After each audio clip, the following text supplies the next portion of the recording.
In this video, let's take a look at HiBREW's new G7 grinder. HiBREW has recently released several grinders, like the G7, G3 Plus, and G5 Mini. I'll go through them one by one in future videos, but today I want to focus on the G7 first. It costs around $140, and I've put the coupon and link in the description. I also posted a short unboxing clip not long ago, so if you're interested, you can check that out first. The G7 comes with a large bean hopper with a bellows, a removable portafilter holder, a magnetic dosing cup, and a small bag of maintenance tools. It comes in two colors, white and silver. The white version pairs nicely with my HiBREW H10 Plus, and the silver version matches the H21 or H13 well. The footprint is compact, so it won't take up too much space in a home coffee corner. From the top, you'll see the bean hopper, which holds about 160 grams of beans. If you want to use it like a traditional hopper grinder, that works fine. If you prefer single dosing, the included bellows make it pretty convenient to use that way too.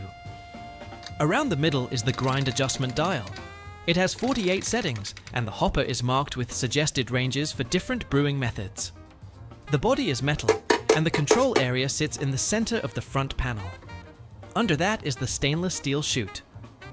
The chute angle is well designed, and with the built-in plasma anti-static system, the grinder does a better job than many basic home grinders at reducing static and stray grounds. The average retention is low, around 0.1 to 0.2 grams in my tests.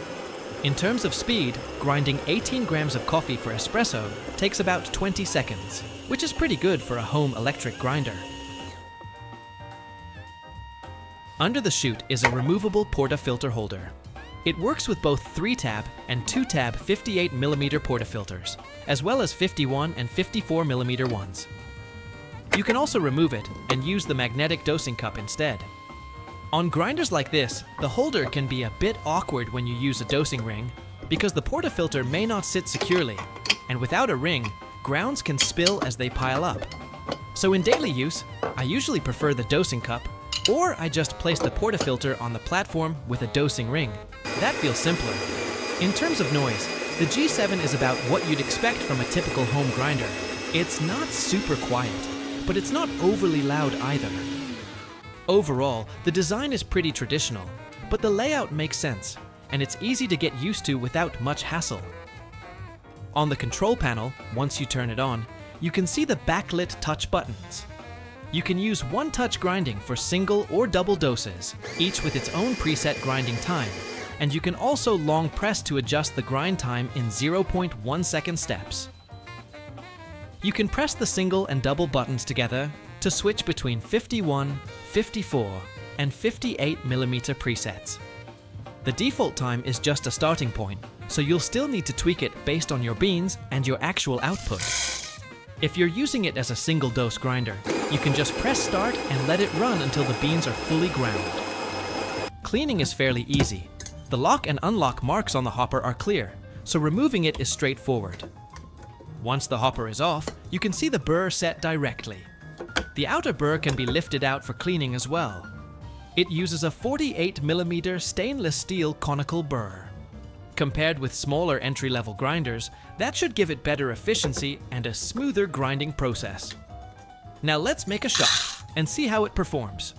I'm dosing 18 grams of beans, and I've already dialed the grinder in at setting 7. If your beans are fresh and medium dark roasted, that's a good place to start. I'm using the HiBREW H21 here, and I've also put the link to this bottomless portafilter in the description. The grounds come out light and fluffy with very little clumping. After grinding, I just place the portafilter on the dosing cup, flip it over, and it's ready to go. Since this is a bottomless portafilter, good puck prep really helps reduce spraying.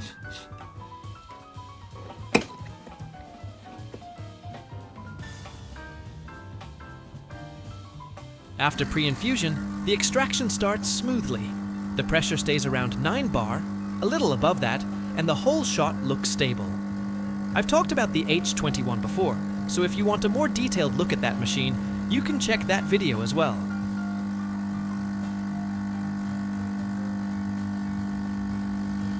This shot was 18 grams in, 36 grams out. and it took 32 seconds, which is right in the target range. The coffee itself tastes good straight away. The G7 seems best suited for espresso, especially when paired with HiBREW machines. It gives a nice balance of acidity, sweetness, and bitterness. Since this is a stepped grinder, going 1 or 2 clicks coarser can speed up the flow quite a bit. So if you really want very fine control when you dial in, I'd suggest looking at a stepless grinder like the G5 instead. I've also used the G7 with the H13 and H10 Plus, pulled many shots, and it handled those machines without any problems. If I had to sum up the G7 in one sentence, I'd say it's a practical home espresso grinder with strong value for the money. It only costs a little more than the G3 Plus, while offering slightly better performance. If you like HiBREW products and want a bit more room for espresso adjustment, the G5 and G64 with stepless adjustment may be the better choice. I've put the link and coupon in the description. If you have any questions, leave a comment below. Thanks for watching.